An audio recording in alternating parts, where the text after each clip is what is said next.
Hi hello welcome to the view. నేను రూపా ఇందుకూరి. టైంకి తినండి, కంటి నిండా నిద్రపోండి. It will make you healthy and happy.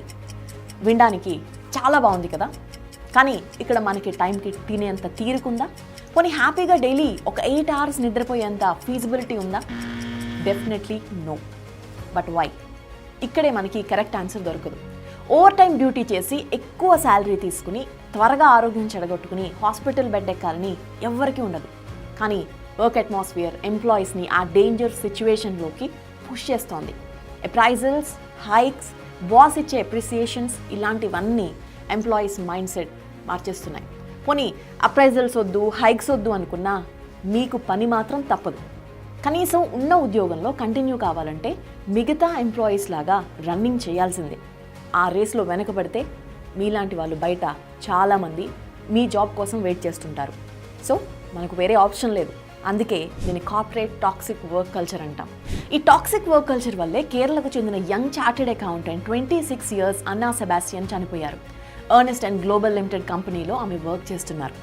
వరల్డ్లోని top 4 accounting కంపెనీస్లో ఇది కూడా ఒకటి. పూణేలో వర్క్ చేస్తున్న అన్న వర్క్ ప్రెజర్తో చనిపోయినట్టు ఆమె పేరెంట్స్ చెప్పారు. అన్నాకి మిడ్నైట్ కూడా మేనేజర్ ఫోన్ కాల్ చేసి కొత్త టాస్క్లు ఇచ్చేవారని, మార్నింగ్ అవర్స్లో రిపోర్ట్ సబ్మిట్ చేయమని డెడ్లైన్ పెట్టేవాడని అంటున్నారు పేరెంట్స్. అయితే ఆఫీస్లో ప్రెషర్ లేదని, అందరు ఎంప్లాయీస్ లాగే అన్నాకి వర్క్ అసైన్ చేశామని ఆబ్వియస్గా ఆ కంపెనీ మేనేజర్స్ రియాక్ట్ అయ్యారు. ఇన్సిడెంట్ జరిగాక ఈవై కంపెనీలో వర్క్ ప్రెషర్పై సోషల్ మీడియాలో చాలామంది కంప్లైంట్స్ చేశారు. యూనియన్ గవర్నమెంట్ ఎంక్వైరీ స్టార్ట్ చేసింది. అండ్ లక్నోలో కూడా సేమ్ ఇన్సిడెంట్ జరిగింది. 45 years సదా ఫాతిమా అనే లేడీ HDFC బ్యాంక్లో వర్క్ చేస్తోంది. ఉన్నట్టుండి బ్యాంక్లో ఆమె తన వర్క్ ప్లేస్లోనే కొలాప్స్ అయింది. హాస్పిటల్కి తీసుకెళ్లే లోపే ఆమె చనిపోయింది.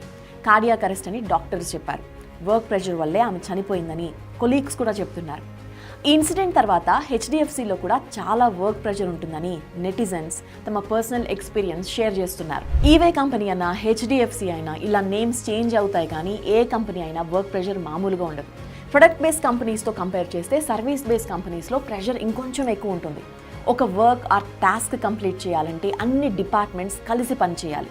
వాళ్ళు తమ వర్క్ లేట్ చేసినా మనం టైంకి అవుట్పుట్ ఇవ్వాలి. ఇలాంటి టైంలో మన కండిషన్ ఎలా ఉంటుందో ఒకసారి జస్ట్ ఇమాజిన్. అసలు టెక్నాలజీ పెరిగిన తర్వాత ఎంప్లాయీస్కి వర్క్ తగ్గాల్సింది పోయి పెరిగిపోయింది. అందుకే దీన్ని టాక్సిక్ వర్క్ కల్చర్ అంటున్నాం.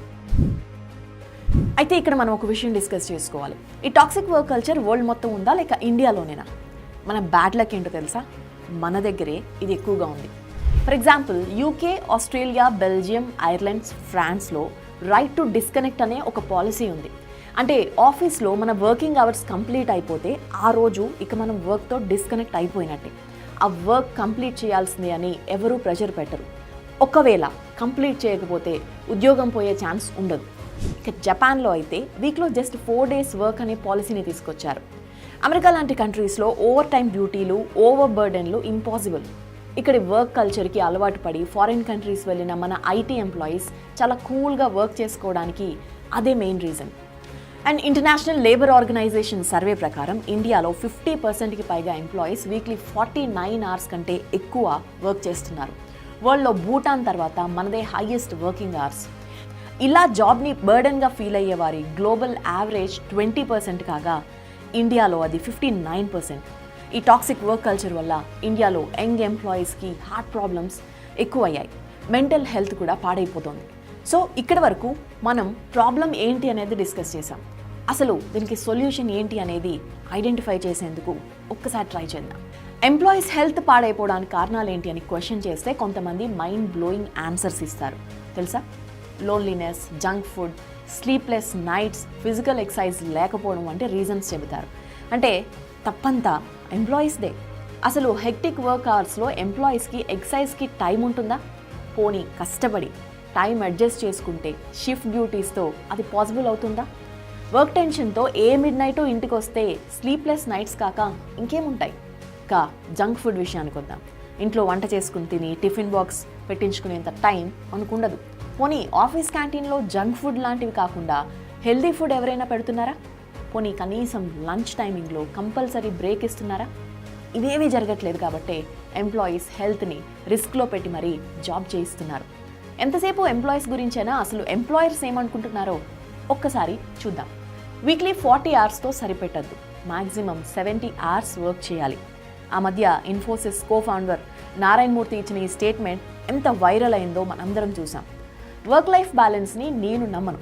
మీరు మీ వర్క్ని మీరు ఎంజాయ్ చేస్తే ఆటోమేటిక్గా ప్రొఫెషనల్ లైఫ్, పర్సనల్ లైఫ్లో హ్యాపీనెస్ దొరుకుతుంది.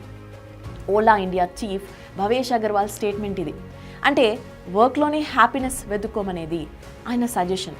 ఓకే, కొత్తగా జాబ్లో జాయిన్ అయిన వారు డైలీ 18 అవర్స్ వర్క్ చేయడానికి రెడీగా ఉండాలి. ఇది Bombay shaving company founder Shantanu Deshpande statement. ఇక మన union finance minister Nirmala Sitharaman statement వీటన్నిటికంటే పీక్స్లో ఉంది. యంగ్స్టర్స్ ఎక్కువ ప్రెషర్ తీసుకోలేకపోతున్నారని ఆమె కంప్లైంట్. ఇన్నర్ స్ట్రెంగ్త్ బిల్డప్ చేసుకోవాలని ఆమె ఎంప్లాయీస్కి సజెస్ట్ చేస్తున్నారు. కాలేజెస్లో కూడా స్ట్రెస్ మేనేజ్మెంట్ క్లాసెస్ ఉండాలని ఆమె అంటున్నారు. ఇక్కడ ఇంటలెక్చువల్స్ అంతా ఎంప్లాయీస్ చేయాల్సిన పనులనే చెబుతున్నారు, కానీ ఎంప్లాయర్స్కి ఉండాల్సిన కన్సర్న్స్ గురించి ఎవరూ మాట్లాడటం లేదు. అసలు ఇంతకీ మన లాస్ ఏం చెబుతున్నాయి? భారత కార్మిక చట్టాల ప్రకారం వీక్లీ 48 అవర్స్ మాత్రమే వర్క్ చేయించుకోవాలి. లంచ్ టైం, స్నాక్ టైం లాంటివి యాడ్ చేసి చాలా కంపెనీలు 9 అవర్స్ వరకు ఉద్యోగుల్ని వర్క్ ప్లేస్లోనే ఉంచుతున్నాయి. ఇక్కడ ఎంప్లాయర్స్ రూల్ బ్రేక్ చేసినా వారిపై కంప్లైంట్ ఇవ్వడానికి ఎంప్లాయీస్ ఎవరు రెడీగా ఉండరు. వర్క్లో ఫ్రీనెస్ కోసం ట్రై చేస్తే అసలు ఉద్యోగమే పోతుందనే భయం ఉంటుంది. అందుకే ఎక్స్ట్రా వర్క్ని కూడా అయిష్టంగానే కంప్లీట్ చేస్తున్నారు. గవర్నమెంట్ ఎంప్లాయీస్కి కాస్త రిలీఫ్ ఉంటుంది, అది కూడా అన్ని డిపార్ట్మెంట్స్కి కాదనుకోండి.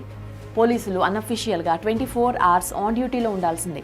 రెవెన్యూ స్టాఫ్ కూడా హయ్యర్ అఫీషియల్స్ ఎప్పుడు కాల్ చేసినా లిఫ్ట్ చేయాలి, ఎప్పుడు వాట్సాప్ మెసేజ్ చేసినా నోటెడ్ అని రిప్లై ఇవ్వాలి. ఆ వర్క్ ఇమీడియట్గా స్టార్ట్ చేయాలి. రీసెంట్గా టీచర్స్, ఇతర డిపార్ట్మెంట్స్ వారికి కూడా వర్క్ లోడ్ పెరగడం చూస్తూనే ఉన్నాం. రైల్వేలో లోకో పైలట్స్ తమకు రెస్ట్ టైం తక్కువగా ఉందని కంప్లైంట్ చేస్తున్నారు. రెస్ట్ ఇవ్వకుండా కంటిన్యూగా డ్యూటీస్ వేయొద్దని ప్రొటెస్ట్ స్టార్ట్ చేశారు. మన యాడ్స్ అన్నీ పేపర్పై చదవడానికి చాలా బాగుంటాయి, రియల్ లైఫ్లో వాటి ఎగ్జిక్యూషన్ని ఎంప్లాయర్స్ తమకి కన్వీనియంట్గా మార్చుకుంటున్నారు. సో ఎన్ని కొత్త యాక్ట్స్ తీసుకొచ్చినా ఒరిజినల్ సిచ్యువేషన్లో పెద్ద చేంజ్ కనిపించదనే విషయం తేలిపోయింది. And finally conclusion number 1, employers కాస్త కన్సర్న్ చూపాలి.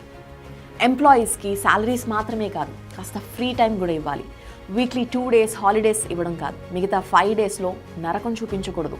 నెంబర్ 2, కంపెనీని హోల్సేల్గా తామే నడిపిస్తున్నామంటూ ఫోజులు కొట్టే బాసులు కాస్త మారాలి. మేనేజర్ స్థాయిలో ఉన్నవారు కూడా తమ జూనియర్ కొలీగ్స్పై ప్రెషర్ పెట్టడం మానుకోవాలి. నెంబర్ 3, వర్క్ ప్రెజర్ విషయంలో ఎంప్లాయీస్ అస్సలు మొహమాటాలకు పోవద్దు. నో అంటే నో అని గట్టిగా చెప్పాలి. ముందు హెల్త్, ఆ తర్వాతే వెల్త్. ఆ పాయింట్కి స్టిక్ అయితే ఆ టాక్సిక్ వర్క్ కల్చర్కి ఫుల్ స్టాప్ పెట్టే ఛాన్స్ ఉంది.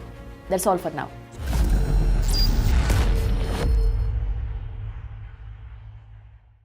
ఇలాంటి మరిన్ని ఇంట్రెస్టింగ్ టాపిక్స్ కోసం ఇప్పుడే సబ్స్క్రైబ్ చేయండి బిగ్ టీవీ ద వ్యూ ఛానల్ని.